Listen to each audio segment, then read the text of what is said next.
Taylor alongside Paul Pierce, Jalen Rose, and Jay Williams here with you. And for the first time this finals, the Heat go in the locker room with the lead. Jimmy Butler has scored or assisted on 33 points for the Heat. Well, I like Jimmy defense, but I love Jimmy buckets, especially when they're short-handed. They're going to need him to be aggressive. They're going to need him to channel his AI 2001 versus the Lakers if they're going to win more than one game in this series, and that's him attacking the paint. Not a volume three-point shooter, a terrific defender, also 6 rebounds, 6 assists, 2 steals. They're going to need him to continue to be aggressive offensively. Miami's given Anthony Davis so many different looks defensively in that zone and also man-to-man, double teams away from the bucket.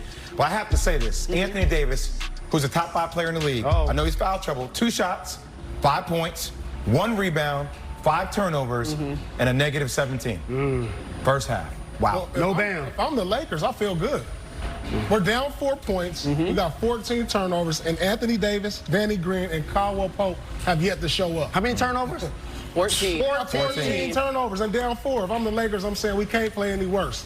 I feel good going into the second half. There was a point when they had 10 turnovers and the Heat were only up 3. Uncle P, how many rebounds could you get in this game? 1. Countdown, presented by DoorDash. Welcome back to NBA Countdown. And you know, guys, you can't talk about Laker duos without talking about Kobe and Shaq. And in fact, every time we talk about LeBron and AD, historically, we're coming up with a figure that compares to that team. And you played against that team.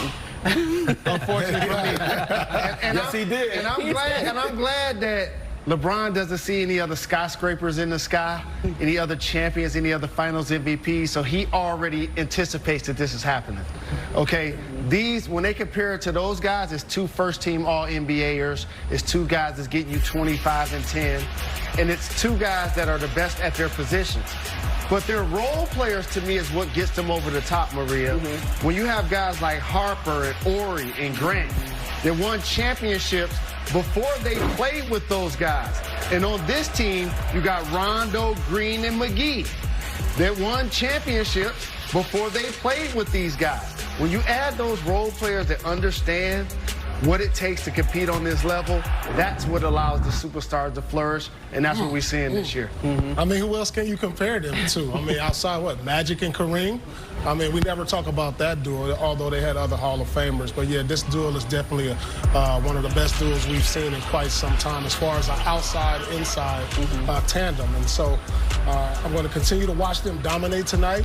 And this is something that can go on for the next few years towards the tail end of LeBron's career. That's what I was going to say.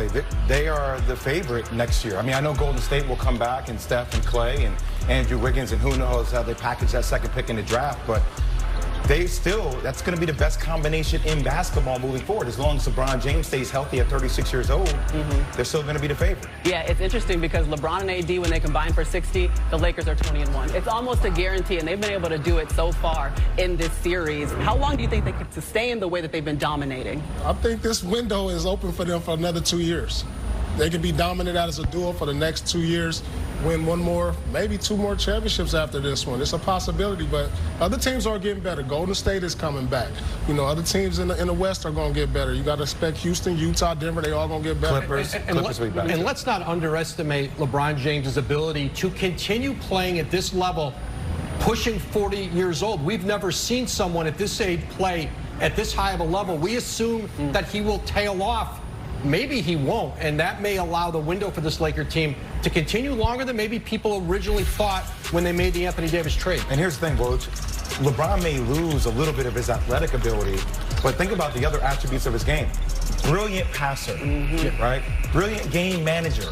Like, his shot will get better. We saw his shot get better. He has the size. You might see him play a little bit more in the post. So his game could be reimagined as well. And also, can we put some respect on Rob Pelinka's name? I remember when my childhood idol, Magic Johnson, stepped down. And I went on television. There was a lot of slander about what he was going to be able to do with this team. The Los Angeles Lakers will be champions this year. Jeannie Buss did a terrific job of believing in him and elevating his role within that franchise during that turbulent time. That makes it easier adding Anthony Davis, too. I know that you always know the machinations, too, of what a guy like Rob Pelinka is going through. How would you describe what he's been able to produce leading them to this finals? Well, obviously, the Anthony Davis trade, and he took some criticism. Did he give up too much Well, listen, you look at especially the draft picks that go there, you know, they're going to be late-round picks. He delivered. He's on the cusp of delivering a championship and a chance to win multiple titles. And I think Rob Pelinka did an outstanding job complimenting AD and LeBron James with role players, because you've seen their role players in this series all through the playoffs and the restart play really well. And this has been a dominant Laker team. This has a chance to be a dominant championship performance. Yeah, and we don't know what the future holds necessarily for the Lakers, but we did get to hear from Adam Silver, the commissioner of the NBA, earlier, Woj, and I'm just wondering what stood out to you about the future of this league, even just a season from now? Well, to build off what Adam Silver said about the league wanting to get fans back in arenas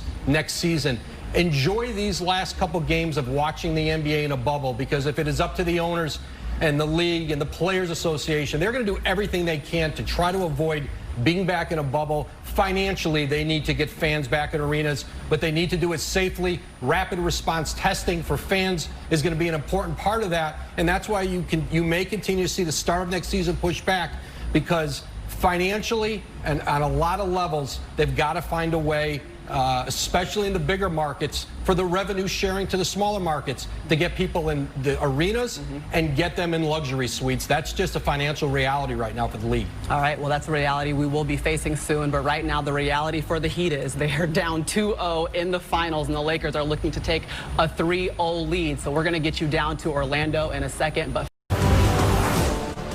well, LeBron James is averaging close to a 30-point triple-double in these NBA Finals, but it's Anthony Davis that leads all players in points, rebounds, blocks, and field goal percentage. So I want all of you guys to answer this question, but Chuck, let's start with you. Who do you think is going to win Finals MVP? Let's go Chuck, C-Web, and Grant on this one in that order. Well, I just want to say first, I want to congratulate Jared Greenberg on his anniversary. I talked to his wife, Morgan. She said being married to Jared is like a walk in the park. Jurassic Park. She's glad he's in the bubble. She is so glad he's in the bubble. Oh, man, that is so wrong, Chuck. We thought you were being nice, you know, to Jared, but you just threw him under the bridge talking about Jurassic Park. Hey, listen, I love half man, half makeup. He's the best guy we got. You think Jared puts more gel in his hair or makeup on, Chuck? That's the last question I got for that one then. Hey, let me tell you something. If I knew what gel he used, I would invest in that company. So let me tell you something. How many shipments of gel you think he got into the bubble? Jared's here to defend himself. I love you, Jared. Business together, Chuck. I love you too, yes, Chuck. Let's do it. Hey, listen, Mr. Miles, can you repeat Anthony Davis' stats to me again, what you just said? Okay, he's leading the finals in points, rebounds, blocks, and field goal percentage, and that includes 60% from three-point range and 33 points per game, Chuck. 11.5 rebounds. So is that a trick question you're asking me? Who gonna get it or who deserves it? Who is going to win if anybody, I'm saying if anybody else in the world had those stats you just said, you would not be asking me that question. So listen, I think it's the sentimental vote is gonna go to LeBron because he's amazing, number one. But listen, the reason the Lakers gonna win the championship, and like I say, I don't think this is new to anybody else. Anthony Davis, if we knew if he played like this, they were going to win the championship all along. So I think Anthony Davis deserves it, but I think the sentimental vote is going to go to LeBron. C-Web, your turn. I have to agree with the Chuckster. Chuckster-Damas. He can definitely predict the future. I definitely agree. AD, and I want to say he has a lifetime career average in the playoffs of plus 30. 30 points, a career average in the playoffs. So, yeah, I think you have to give it to them. Without him, this team doesn't go that way. We've seen them not make the playoffs last year. We've seen that, he just dominates it. The teams don't have a guy to fit his, skill set, his size. And just to end with one very, very important point. I told Morgan not to marry Jared. I told her that she was pretty, that she was smart. I told her not to do it. So I just want to say, Morgan, congratulations on dealing with him for a year. He outkicked his coverage. We're proud of him for that, and happy anniversary to you. Hey, Jared, I'd be remiss if I didn't say happy anniversary as well. I met Morgan in Chicago, and she's just a great person overall. Grant, we got to get to you on this. Sorry you had to wait so long. I feel like I'm taking body shots right now. Who's your Finals MVP, Grant? Well, first of all, I will agree with Chris and Chuck again. It'll be LeBron.